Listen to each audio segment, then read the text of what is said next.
வணக்கம். இன்றைக்கி நாம் என்ன பார்க்க போகிறோம்னா, வைர நகை வாங்கணும்னு நினைக்கிறப்ப எல்லாருக்கும் வர்ற முதல் யோசனை, வைர நகை எனக்கு ஒத்துக்கொள்ளுமா? ஏன்னா கேள்விப்பட்ட வகையில் வைர நகை வாங்கணும்னா தோஷம் பார்த்து தானே வாங்கணும்னு சொல்லியிருக்காங்களே. இந்த மாதிரி கேட்குறவங்களுக்கு சூரியன் ஐ கோல்டு சொல்கிற தோஷம் பற்றிய அறிவியல் சார்ந்த உண்மையை தெரிஞ்சுக்கோங்க. சுத்தமான வைரம் போடணுங்கிறதுக்காக சொல்லப்பட்ட விஷயந்தான் தோஷங்கிறது.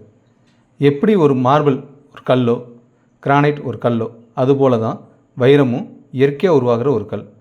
மற்ற கல்லுக்கு இல்லாத மதிப்பு வைரக்கல்லுக்கு மட்டும் ஏன் அதிகம்னு பார்த்தீங்கன்னா, சுத்தமான வைரக்கல் தான் அது மேலே படுற ஒளியை ரிஃப்ளெக்ட் பண்ணும், மற்ற கல் பண்ணாது.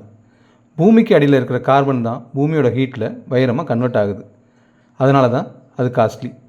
இயற்கையாக உருவாகிற எதுவுமே எப்பயுமே வெளிப்பகுதி தான் முதல்ல கன்வெர்ட் ஆகும், அதுக்கப்புறம் தான் உள்பக்கம் கன்வெர்ட் ஆகும். உதாரணமாக பழங்களை எடுத்துக்கோங்க. பார்க்குறப்ப பழுத்த மாதிரி இருக்கும், தொட்டு பார்த்தா தான் அது காயாக இருக்குன்னு தெரியும். அப்போ 2 நாள் கழித்து கூட பறிச்சுக்கலான்னு விட்டுருவோம். ஆனால் வைரங்கிறது தோண்டி எடுக்கிறது. எடுத்ததுக்கப்புறம் அரைவேக்காடாக இருக்குது, இன்னும் வேகலையே, கன்வெர்ட் ஆகலையே அப்படின்னு சொல்லிட்டு எடுத்த இடத்துல திருப்பி வைக்க முடியாது. சுத்தமான வைரத்தோட இயல்பு என்னென்னா, அது மேலே படுற ஒளியை ரிஃப்ளெக்ட் பண்ணும். ஃபுல்லாக கன்வெர்ட் ஆகாத வைரம் என்ன பண்ணுன்னா, அது மேலே படுற ஒளியை ரிஃப்ளெக்ட் பண்ணாமல் அப்படியே கீழே இருக்கும். இப்போ ரொம்ப முக்கியமான விஷயம் என்னென்னு பார்த்தீங்கன்னா, அந்த காலத்தில் வைரத்தை நுணுக்கமாக செதுக்கக்கூடிய டெக்னாலஜி கிடையாது.